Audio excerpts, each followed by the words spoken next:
everyone. I am Nitin Kumar, teacher of English faculty as well as a memory trainer. Last class जो है हम लोगों ने tense का दो फॉर्मूला पढ़ लिया था, ठीक है। आप लोग को मैंने पहले ही बता दिया कि आप लोग इस बार जो है टेंस ओनली 4 फॉर्मूले में खत्म कर दोगे, जिसमें से दो फॉर्मूला जो हम लोग ऑलरेडी पढ़ चुके हैं और आज जो है हम लोग बाकी के दो फॉर्मूला पढ़ने वाले हैं, ठीक है।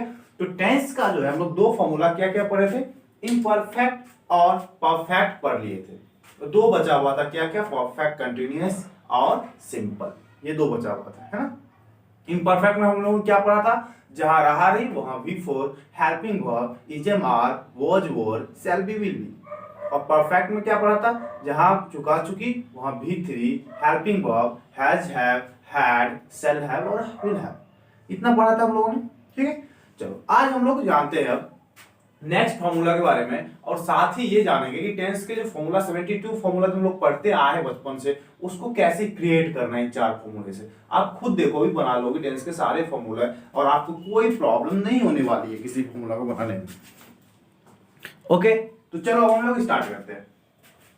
तो टेंस का जो तीसरा था, वो तीसरा क्या था, परफेक्ट, सॉरी ये चौथा था कंटिन्यूअस। परफेक्ट कंटिन्यूअस हम लोग जो पढ़ने वाले हैं वे ध्यान दो, इसमें क्या है, परफेक्ट कंटिन्यूअस का मतलब भी समझ लेना, जहां भी कंटिन्यूअस आ गया मतलब रहा ही रहेगा। कंटिन्यूअस जहां आ गया इसका मतलब वो रहा ही रहेगा। यहां पे भी हो जाएगा आपका रहा रही,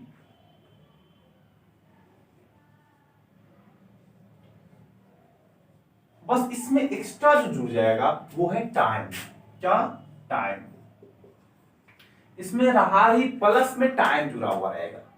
इम्परफेक्ट में क्या पढ़ते थे हम लोग, सिर्फ रहा रही वहां भी फोर। परफेक्ट कंटिन्यूअस में क्या हो जाएगा, रहा रही प्लस में क्या जुड़ जाएगा, एक्स्ट्रा में टाइम। जहां भी कंटिन्यूअस हो गया वहां पे V4 लगना ही लगना है। V4 मतलब वर्ब में क्या करना है, ING फॉर्म यूज करना है, ठीक है। अब जो नेक्स्ट है वो देखो आप, हेल्पिंग वर्ब की बारी आई। हेल्पिंग वर्ब बता चुके थे कि तीनों टेंस के लिए हम लोग पढ़ रहे हैं, क्या क्या, प्रेजेंट, पास्ट और फ्यूचर। चलिए, हेल्पिंग वर्ब प्रेजेंट के सामने क्या हो जाएगा, हैज, हैव, इसमें जोर क्या दो, खाली बीन, मतलब हो गया हैज बीन और हैव बीन। पास्ट में हो जाएगा हैड बीन और फ्यूचर में हो जाएगा शैल या विल हैव बीन, मतलब शैल हैव बीन या फिर विल हैव बीन। देखो इसका बहुत इजी, इसको भी हमको याद रखने की जरूरत नहीं थी। इसको आप इजीली, अगर आपको परफेक्ट का याद है, परफेक्ट कंटिन्यूअस कैसे याद हो जाएगा, इतना खाली याद रखो। परफेक्ट में हमने क्या पढ़ा था, परफेक्ट में हेल्पिंग को पढ़ा था has, have, had, shall have, will have. तो परफेक्ट कंटिन्यूअस में तो परफेक्ट आ रहा है, परफेक्ट का जितना होगा वो सब रहेगा। देखो has, have, had, shall have, will have, बस साथ में एक्स्ट्रा क्या जुड़ जाएगा, बीन जुड़ जाएगा। क्या जुड़ जाएगा, बीन। और ये भी क्यों जुड़ेगा, जब हम कभी डिटेल्स में पढ़ाएंगे अच्छे से और डिटेल्स में। अभी तो मैंने आपको बहुत ही शॉर्ट में अभी आपको पढ़ा रहा हूं, जब इसको हम पूरा एक्सप्लेन करेंगे कि बीन क्यों जुड़ गया, आई हैव क्यों जुड़ गया, इसमें एक्स्ट्रा जब एक्सप्लेन करेंगे इसको, तो उस क्लास में आपको हम और बताएंगे कि ऐसा क्यों होता है। आपके हर क्यों का जवाब आपको मिल जाएगा यहाँ, ठीक है। चलो हम लोग नेक्स्ट देखते हैं क्या है। अब देखो अब टाइम आ गया, ठीक है। अब चलो हम लोग पहले सेंटेंस बनाते हैं। वह 2 दिनों से जा रहा है। हमारा सेंटेंस है वह 2 दिनों से जा रहा है। अब ध्यान दो आप, पहले मैंने बताया था आपको कि सेंटेंस को बनाने सब्जेक्ट का जो है सब्जेक्ट डाल दो। आपको पता है, इसका मैंने ऑलरेडी बता दिया है, फॉर्मूला क्या है, सारे का subject plus helping verb plus main verb plus other words, उसके बाद आगे जो भी हो, है ना। ये मैंने बता दिया, ये पूरे हर जगह यूज होता है ना, इसलिए इस पे सारे फॉर्मूला भी बनाएंगे हम लोग, भी देखना कैसे। चलो, वह 2 दिनों से जा रहा है, वह 2 दिनों से जा रहा है। सबसे पहले किसको बना लेंगे, वह जा रहा है, मतलब सेकेंड लास्ट वर्ड मैंने बताया है, सब्जेक्ट डालने के बाद क्या सेकंड लास्ट वर्ड क्या है, रहा। अब से को पहले हम लोग को जैसे ही रहा नहीं आता था क्या करते थे, V4 यूज कर देते थे सिर्फ, है ना। ठीक है, अभी भी वही करना है, अभी भी वही करना है, लेकिन साथ में सेंटेंस को पूरा पढ़ लेना है कि रहा रही वाला सिर्फ कंटिन्यूअस है या परफेक्ट कंटिन्यूअस है। ठीक है, अब इसको पूरा पढ़ो। रहा रही तो आ ही रहा है, प्लस में देखो टाइम आ रहा है नहीं आ रहा है, मतलब ये टाइम आ गया, 2 दिनों से क्या हो गया, टाइम आ गया। अगर टाइम आ गया तो मतलब क्या होगा, ये परफेक्ट कंटिन्यूअस का हो गया। किसका हो गया, परफेक्ट कंटिन्यूअस का। और अगर परफेक्ट कंटिन्यूअस हो गया तो क्या पढ़े, जहां रहा रही प्लस टाइम वहां क्या, V4। वर्ब क्या है, जाना, जाना का इंग्लिश क्या होता है, गो, गो का V4 क्या हो गया, गोइंग। क्लियर है। चलिए बीच में देखो सब्जेक्ट आ गया, मेन वर्ब भी आ गया, अब हेल्पिंग वर्ब का जगह खाली है, हेल्पिंग वर्ब चाहिए। हेल्पिंग वर्ब के लिए कहाँ देखते हैं हम लोग, सबसे लास्ट में। लास्ट में क्या है मतलब कौन सा टेंस मैंने बताया है, याद करो, प्रेजेंट है, पास्ट था, फ्यूचर रहेगा, तो प्रेजेंट है मतलब प्रेजेंट टेंस। प्रेजेंट के सामने देखो हेल्पिंग वर्ब क्या है, हैज बीन और हैड बीन, तो है के साथ क्या हो जाएगा, हैज बीन हो जाएगा। क्या हो गया, ही हैज बीन गोइंग। यहां तक क्लियर है, कोई दिक्कत है। अब क्या है, 2 दिन है, यहां पे क्या करो, थोड़ा सा स्पेस छोड़ो। 2 दिन का इंग्लिश क्या होता है, 2 डेज, 2 डेज। चलो ये हमने बना दिया, 90% हमारा ट्रांसलेशन ये क्लियर हो गया। अब देखो इस जब परफेक्ट कंटिन्यूअस हम लोग पढ़ते हैं तो उसमें क्या आ जाता है, टाइम आ जाता है। अब इस टाइम को थोड़ा सा जान लो कि क्या होता है। ये जो टाइम होते हैं ना, ये टाइम, ये 2 तरह के होते हैं। किस किसके, एक होता है आपका पीरियड ऑफ टाइम और दूसरा होता है पॉइंट ऑफ टाइम। अब इसको समझो अच्छे से, क्या होता है पीरियड, सिंपल जानो। पीरियड ऑफ टाइम और पॉइंट ऑफ टाइम का मतलब जानो। पीरियड का मतलब हो गया जो फिक्स नहीं है, नो फिक्स, मतलब एग्जैक्ट टाइम आपको पता नहीं चलेगा। और पॉइंट ऑफ टाइम का मतलब हो गया फिक्स टाइम, मतलब इसमें एग्जैक्ट पता चलेगा। अब इसको एग्जैक्ट और एग्जैक्ट नहीं को अच्छे समझने के लिए देखो हम लोग कैसे समझते हैं। मान लो एक घड़ी है ना, घड़ी है 12, 6, 3, 9, अब बीच में बाकी जो भी है।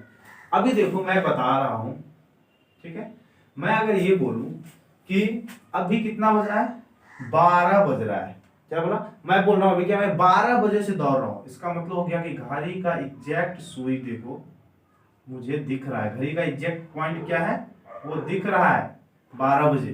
पर्सनली पॉइंट ऑफ टाइम इसे कहते हैं, पॉइंट तुमको एग्जैक्ट दिखेगा कब से काम शुरू हो रहा है। बात समझ नहीं है, एग्जैक्ट पॉइंट दिखेगा काम शुरू कब से हो रहा है, यही है मेन चीज, काम शुरू कब से हो रहा है उसका एग्जैक्ट टाइम। मैं बोला 12:15 से दौड़ रहा हूं, देखो 12:15 से दौड़ रहा हूं अगर मैंने बोला, अब देखो एग्जैक्ट मुझे पॉइंट नजर आ रहा है 12 और 3 का। बात समझ आ रही है, ये हुआ पॉइंट ऑफ टाइम। अब इसी को देखो क्या करिए, मतलब हुआ फिक्स पॉइंट ऑफ, यही होगा फिक्स, जो एग्जैक्ट मुझे दिख रहा है कि कितने बजे से काम शुरू हो रहा है। बस मैं नहीं है, अभी मैं इसी को बोलूं कि मैं 2 घंटे से दौड़ रहा हूं, मैं 2 घंटे से दौड़, अब बताओ इस घड़ी में हम कहीं एग्जैक्ट पॉइंट डाल सकते हैं, नहीं डाल सकते। 2 घंटा कहीं लिखा हुआ है, 2 घंटा, जब 2 घंटा लिखा ही नहीं है तो कहां पर जाकर हम लोग तीर मारेंगे, कहीं मार सकते हैं, नहीं मार सकते। बस में तो यही हो क्या गया सर, पीरियड ऑफ टाइम। बस में इसको और इजी भी मैं तुमको बताते हैं कि फिक्स ऑफ टाइम क्या है, अगर ज्यादा समझ में नहीं आया तो अभी अब देखो, अभी अच्छे से समझो, ये कॉन्सेप्ट था आपको समझाने का, अभी इसको अच्छे से समझो। और थोड़ा सा ये ट्रिक वाइज मैं बता रहा हूं, देखो क्या है। नो फिक्स का मतलब हो गया सर क्या क्या, जब आप बोलते हो दिनों से, महीनों से, घंटों से, सप्ताहों से, वर्षों से, है ना, वर्षों से, जो भी बोलते हो, जब भी आप ये बोलो इसका मतलब हुआ वो फिक्स नहीं है, मतलब पीरियड ऑफ टाइम। बस में ये, और जब आप बोलो दिन का नाम बोलो, जैसे सोमवार से दिन है लेकिन दिन का नाम बोलो, एग्जैक्ट दिन पता चल रहा है कौन सा दिन, दिनों से में एग्जैक्ट दिन नहीं पता चल रहा है कौन सा दिन। बात समझ आ रही है नहीं आ रही, अगर आप बोलते मैं सोमवार से दौड़ रहा हूं, मतलब क्या हो गया, एग्जैक्ट दिन पता, मैं 2 दिनों से दौड़ रहा हूं। बात समझ आ रही नहीं है, यहां पर आप एग्जैक्ट बोल नहीं रहे हो, भले ही आपको अंदर से पता चले कि 2 दिन पहले अच्छा सोमवार था, वो अलग बात है, पर एग्जैक्टली आप बोल नहीं रहे हो, इसलिए वो नो फिक्स हो गया। बात समझ आ रही है। और एग्जैक्टली जिसमें आप बोल रहे हो वो फिक्स हो गया। अभी देखो महीनों से, महीने में हमने बोल दिया कि जनवरी से, फिक्स हो गया। अगर आप सीधे बोलते मैं 2 महीनों से, इसका मतलब वो फिक्स नहीं हुआ। घंटों से बोलते 2 घंटों से, तो फिक्स नहीं है। अगर इसी घंटे का नाम दे देंगे 2 बजे से, इसका मतलब हो गया कि फिक्स हो गया। यही हो गया वर्षों से, 5 वर्षों से खेल रहा हूं, बात समझ आ रही है? तो फिर क्या हो गया, वो फिक्स नहीं है। लेकिन वही अगर बोल दिए कि हम 2002 से, वर्ष का नाम दे दिए, तो क्या हो गया, फिक्स हो गया। बात समझ आ रही है नहीं है? इसके अलावा पूरे दिन में जो भी प्रक्रिया होती है, मतलब जो नेचुरल प्रक्रिया है, कहने का मतलब ये है कि दिन, रात, शाम, दोपहर, ये सारे जो भी आते हैं वो फिक्स होते हैं। बस मैंने शाम, दोपहर, रात, आफ्टरनून, जो भी होता है वो सारे के सारे क्या होते हैं, फिक्स होते हैं। तो ये मेरा कॉन्सेप्ट पहले जान लिया, फिक्स और नॉन फिक्स में डिफरेंस क्या है। ठीक है, अब देखो नॉन फिक्स रहा तो सर आप में एक प्रीपोजिशन यूज होगा, क्या, फॉर। अगर फिक्स रहा तो एक प्रीपोजिशन क्या यूज होगा, सिंस। ध्यान से समझो, अगर फिक्स नहीं रहा तो फॉर, फिक्स रहा तो सिंस। ठीक है, क्लियर है यहां तक? लेकिन ध्यान देना एक चीज और, कि फ्यूचर में जाके फोर का यूज चलेगा सब जगह, लेकिन फ्यूचर टेंस में अगर फिक्स रहा, प्रेजेंट पास्ट रहा तो सिंस ही लगेगा फिक्स में। ठीक है, लेकिन अगर फ्यूचर टेंस में अगर फिक्स रहा, फ्यूचर परफेक्ट कंटिन्यूअस का टेंस अगर रहा, तो सिंस की जगह क्या यूज हो जाएगा, फ्रॉम। सिंस जगह क्या यूज हो जाएगा, फ्रॉम यूज हो जाएगा। क्लियर है? चलो ठीक, अब देखो सेंटेंस हमारा बन रहा है, ध्यान दो।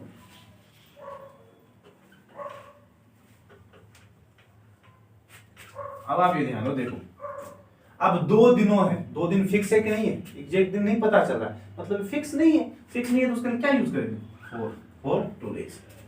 क्लियर है? अगर यहां पे हो जाता वो 2 दिनों से जा रहा है की जगह था कर देते, था कर दिए तो क्या हो गया, सब कुछ सेम, बस टेंस क्या हो जाएगा, पास्ट टेंस हो जाएगा। अगर पास्ट टेंस हो गया तो हमें पास्ट का हेल्पिंग वर्ब लगाना है, क्या, हैड बीन है, तो हैज बीन की जगह क्या कर देंगे, हैड बीन कर देंगे। बाकी सब सेम। अगर ऐसा रहेगा वो जा रहा होगा कर दिए तो क्या हो गया, सब कुछ सेम है, बस टेंस चेंज हो गया, फ्यूचर हो गया, फ्यूचर का यूज कर देंगे। क्या है फ्यूचर में, शैल या विल हैव बीन है तो विल हैव बीन कर देंगे, ही विल हैव बीन। बाकी सब सेम। बस समझ नहीं, यहीं पे अगर होता 2 दिन है, 2 दिन की जगह हम कर दिए कि मंगलवार से, वो मंगलवार से जा रहा है कर दिया अगर हम, तो क्या हो जाएगा, अब मंगलवार दिन का नाम आ गया मतलब फिक्स टाइम, तो यहाँ पर सिर्फ क्या हो जाता, सिंस हो जाता, सिंस हो जाता है ना। जा रहा है बोले तो सिंस, जा रहा था बोलते तो भी सिंस। अब जा रहा होगा जैसे ही आ गया फ्यूचर, जैसे फ्यूचर आ गया तो क्या होगा, सिंस की जगह फ्रॉम यूज कर देना है, तो क्या यूज हो जाता, फ्रॉम। फ्रॉम क्या, ट्यूसडे होगा ना, मंगलवार, ट्यूसडे। क्लियर? परफेक्ट कंटिन्यूअस खत्म, परफेक्ट कंटिन्यूअस टेंस खत्म। अब देखो, अभी आप ध्यान दो, मैंने इतना बता दिया ना, हाँ, अब आप एक चीज ध्यान दो कि जब भी इन सब का इंटेरोगेटिव बनाओगे या फिर नेगेटिव सेंटेंस बनाओगे, तो नेगेटिव में क्या लग जाएगा, मैं मंगलवार से नहीं जा रहा, नहीं यूज कर दी। अगर आप नेगेटिव नहीं का यूज कर दिया, तो मैंने नहीं वाला फॉर्मूला क्या बताया है, नेगेटिव मींस नहीं, नहीं मींस नॉट, और नॉट हमेशा हेल्पिंग वर्ब के बाद आता है। तो हेल्पिंग वर्ब क्या है सेंटेंस में, ही हैड बीन गोइंग। अब यहाँ पे आप बोलोगे सर हैड बीन पूरा क्या है, हेल्पिंग वर्ब है, नॉट कहाँ आना चाहिए, हैड बीन के बाद आना चाहिए। लेकिन अब आप अच्छे से जान लो कि आप कभी भी हेल्पिंग वर्ब वाला चैप्टर निकालना, ऑक्सिलरी वर्ब का चैप्टर उसको निकालना और देखना कहीं पे भी हैड बीन देखना हेल्पिंग वर्ब दिया हुआ है, shall have been, will have been कहीं दिया हुआ है, विल बी कहीं दिया हुआ है, कहीं नहीं होगा, सिर्फ शैल विल होगा, हैव बीन एक्स्ट्रा कहीं नहीं, सिर्फ हैज हैव अलग होगा, बस में। तो सर ओरिजिनल ऑक्सिलरी वर्ब वही है, बस समझ आ रही है। यहाँ पे जो ओरिजिनल ऑक्सिलरी वर्ब है क्या है, हैड है। ओरिजिनल ऑक्सिलरी वर्ब क्या है, विल है। मतलब जान लो जो पहला ऑक्सिलरी वर्ब होगा वही है आपका ओरिजिनल, बाकी सब तो सिर्फ सपोर्टिंग वर्ब है, इसको सपोर्ट करने के लिए आ रहा है। क्यों? क्योंकि विल बोलता है भाई हम मॉडल वर्ब है, मेरा कुछ अपना अस्तित्व है, हम मॉडल वर्ब है, हम आएंगे तो हमको V1 चाहिए, अगर V1 नहीं दिया तो सेंटेंस गलत। उसका अगर हमको V1 नहीं दोगे तो पूरा का पूरा क्या करेंगे, सब कुछ को उजाड़ पुजार कर रख देंगे, कहने का मतलब ये, तो सेंटेंस गलत हो जाएगा, सब कुछ उजाड़ दिया तो इसलिए विल के बाद हैव V1 को पूरा करने के लिए हैव आ रहा है। अब हैव बोल रहा है भाई हमारा भी कुछ अस्तित्व है, हम आगे हमको V3 दो, V3 दोगे फिर गलत करके रख देंगे सब कुछ। भाई उस हैव को सपोर्ट करने के लिए फिर B ना आ रहा है V3, बात समझ में आ रही नहीं आ रही? इसको हम कभी और डिटेल्स में अच्छे से डिस्कस कर देंगे कि क्या है, पहले हम लोग बेसिक जो है उसको अच्छे से समझते हैं क्या है नहीं है, ठीक है। तो आप अभी इतना याद रखना कि जो पहला ऑक्सिलरी वर्ब होगा वही आपका मेन ऑक्सिलरी वर्ब है, और उसी के बाद आप नोट का यूज करेंगे। तो क्या हो जाएगा, तो यहाँ पे क्या हो जाएगा, सेंटेंस है जैसे नहीं वाला है, क्या हो जाएगा, मान लो विल हैव बीन का यूज किए, तो विल के बाद क्या यूज करना है, विल नॉट हैव बीन। वही बस में जब आप इंट्रोगेटिव में चेंज करो तो क्या बताया हमने, इंट्रोगेटिव मतलब जो क्या से शुरू हो, क्या वो मंगलवार से जा रहा था, कर दिया हमने। तो क्या करना है, ऑक्सिलरी वर्ब जो है हमारा मेन ऑक्सिलरी वर्ब वही उठ के आगे आएगा, सिर्फ विल उठ के आगे आएगा, ऐसा नहीं कि विल के साथ पूरा उठा के आगे, सिर्फ विल आएगा। क्या हो जाएगा, विल ही, आगे जो था सेम रहेगा, will he not have been जो भी है वो सब सेम रहेगा, बस यही हो जाएगा। जहां पे भी एक से ज्यादा ऑक्सिलरी वर्ब कनेक्ट होगा समझ लेना पहला वाला आपका मेन ऑक्सिलरी वर्ब है, और उसी को उठा के आगे ले जाना है, उसी को उठा के बीच में लाना है, उसी के बाद नॉट लाना है, सारा उसी के साथ खेलना है। क्लियर, चलो ये खत्म हो गया परफेक्ट कंटिन्यूअस। अब आप देखिए, अभी आपको हम पहले फॉर्मूला बनाना सिखा रहे हैं, देखो फॉर्मूला कैसे बनता है। अब कहना ये है,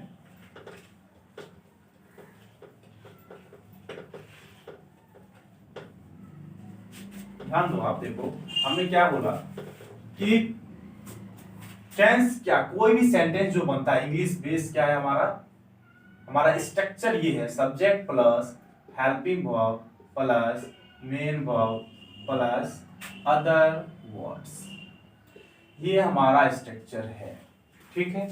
अब हमको देखो सारे टेंस का फॉर्मूला बना देना, मुझे प्रेजेंट इम्परफेक्ट का फॉर्मूला बनाना है। तो सबसे पहले देखो सब्जेक्ट प्लस, अब हेल्पिंग वर्ब इम्परफेक्ट में प्रेजेंट के सामने हेल्पिंग वर्ब क्या क्या आता था, इज एम आर, तो हेल्पिंग वर्ब की जगह पे लिख दोगे is am are. Main verb तो इम्परफेक्ट में क्या करते, क्या पढ़ते, जहां रह रही वहां V4, इम्परफेक्ट में क्या लगेगा, V4 लगेगा ही लगेगा, मेन वर्ब की जगह पे लिख दोगे V4, बाकी बाद में क्या अदर वर्ड्स, तो अदर वर्ड्स, फॉर्मूला बन गया हमारा। क्लियर है, पास्ट का होता सब कुछ सेम, यहां पर क्या लिख देते वाज और वेयर, फॉर्मूला बन गया। फ्यूचर का होता सब कुछ सेम, क्या हो जाता शैल या विल बी, बात समझ आ रही है।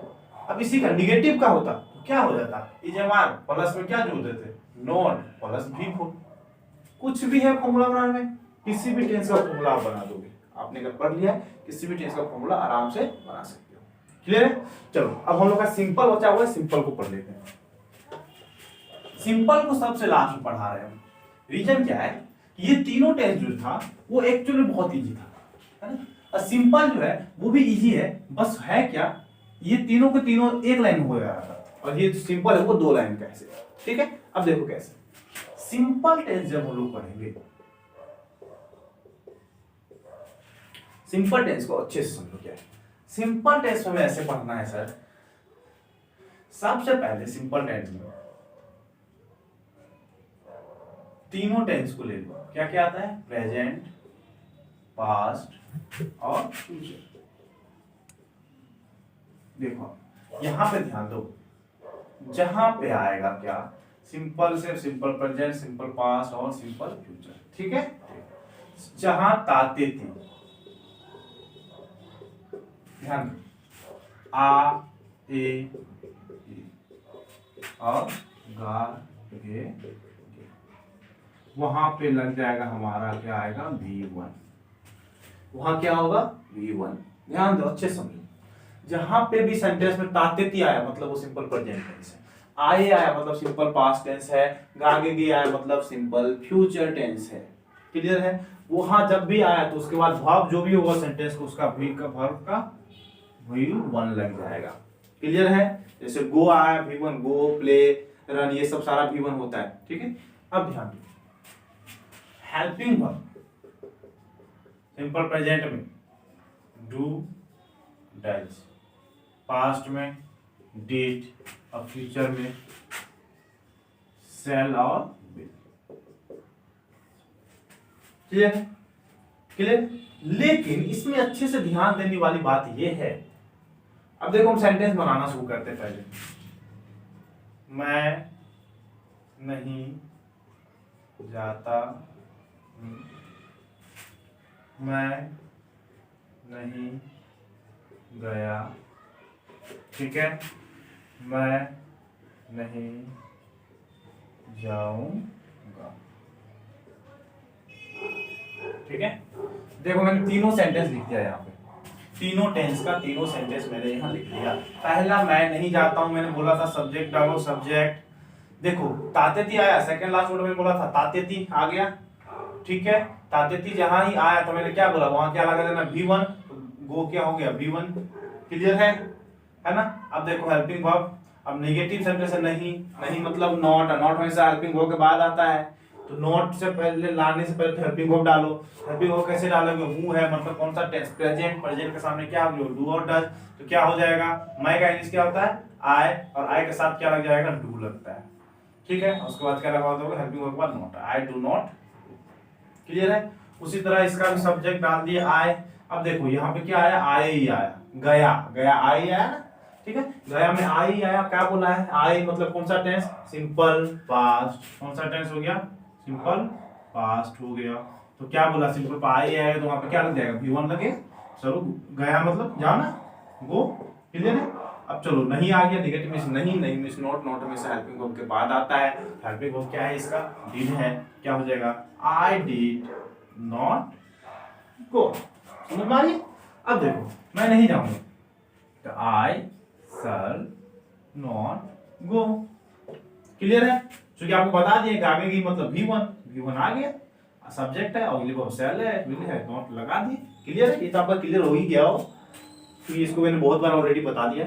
अब ध्यान दो, आपने एक चीज कॉमन है इसमें, ठीक है, या फिर इसको ऐसे किया होता, क्या करके अगर सेंटेंस होता, बस में क्या करके इंटरोगेटिव बना देते तो डू आगे आ जाता, है ना, डू आगे आ जाता, इसमें डिड आगे आ जाता, क्या है ना, इसमें क्या होता, सेल आगे आ जाता, चलो यही होगा ना, क्लियर। आप एक चीज देखो, मैंने इंटेरोगेटिव का एग्जांपल लिया है, नेगेटिव का एग्जांपल लिया है, सारे सेंटेंस जब मैं पहले पढ़ाया था टेंस, बाकी तीनों टेंस मैंने अफर्मेटिव का पहले एग्जांपल लिया था, फिर नेगेटिव, फिर इंटेरोगेटिव। यहां मैंने नेगेटिव से शुरू किया, नेगेटिव, इंटेरोगेटिव, मैंने अफर्मेटिव का एग्जांपल नहीं लिया है। क्यों नहीं लिया है, इसलिए नहीं लिया है सर, देखो अगर अफर्मेटिव में फ्यूचर में होता, अफर्मेटिव का सेंटेंस अगर क्या फ्यूचर में होता, मैं जाऊंगा, कोई दिक्कत नहीं है, बना दो आई, ऑक्सिलरी वर्ब, जाना का इंग्लिश गो, गो बन गया सेंटेंस, फ्यूचर में कोई दिक्कत नहीं। लेकिन सिंपल प्रेजेंट और सिंपल पास्ट में जो ये हेल्पिंग वर्ब जो होता है ना, वो अफर्मेटिव में यूज नहीं होता है। अभी जान लो, सिंपल प्रेजेंट और सिंपल पास्ट में ये जो है यूज नहीं होता है। ये यूज नहीं होता है मतलब आप यहां से फॉर्मूला, एक दूसरा फॉर्मूला हम लोग पढ़ेंगे, किसके लिए, सिंपल प्रेजेंट और सिंपल पास्ट के अफर्मेटिव सेंटेंस के लिए एक दूसरा फॉर्मूला पढ़ेंगे। क्या, सिंपल प्रेजेंट में जो है अफर्मेटिव का फॉर्मूला, किसका, अफर्मेटिव, अफर्मेटिव मतलब पॉजिटिव सेंटेंस, पॉजिटिव का मतलब इसमें क्या और नहीं, दोनों नहीं हो।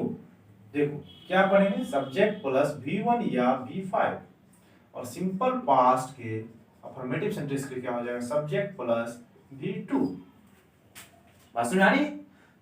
इसमें हो जाएगा हमारा सिंपल प्रेजेंट का अफर्मेटिव सब्जेक्ट प्लस V1 या V5, सिंपल पास्ट का affirmative subject plus V2, clear है। अब देखो मैं जाता हूं, अब V5 कहां लगता है, V1 कहां लगता है, ये पता बताना होगा, चलो बता देते फिर, चलो पहले इसको बनाते हैं, मैं जाता हूं आई।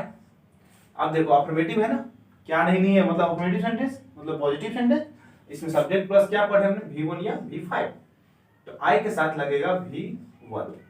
जान लो सिर्फ और सिर्फ थर्ड पर्सन सिंगुलर नंबर के साथ लगता है V5, बाकी सब के साथ V1। Third person singular number क्या होगा, ही, सी, इट या कोई एक सिंगुलर ने, समझ आ रही, उसके साथ क्या लगता है, V5 लगता है, बाकी सब के साथ V1। अब आई तो हमारा ही, सी, इट और सिंगुलर नेम कुछ नहीं है, तो उसके साथ क्या लगा हमने, V1 लगा दिया। बात समझ आ गई। यही होता, वह जाता है तो ही हो जाता सिंगुलर, ही गोज हो जाता।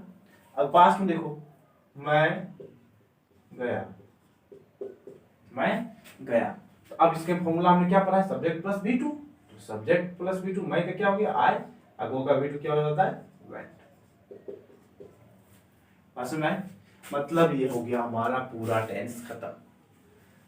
पहले हमने इम्परफेक्ट पढ़ा था, जिन लोगों ने वो पार्ट पहले पिछले वाला पार्ट का वीडियो नहीं देखा है ना, पार्ट 1 टेंस का पार्ट 1 जाके देखो आप, ठीक है, पार्ट 1 देखो, उसमें पहले आपका इम्परफेक्ट और परफेक्ट दिया हुआ है, और उसके बाद जो लास्ट में पार्ट 2 है आपका ये परफेक्ट कंटिन्यूअस और सिंपल टेंस, ये दोनों का दोनों क्लियर हो गया। क्लियर है, बाकी कुछ बचा हुआ है, कुछ नहीं बचा है, अब आराम से पढ़ो, कोई दिक्कत नहीं है। अब जो है नेक्स्ट डे, ये सारे थे हमारे के जो बेसिक के थ्रू जो टेंस होता है पूरा मैंने खत्म कर दिया है, मतलब आप कोई भी ट्रांसलेशन आप बना सकते हो।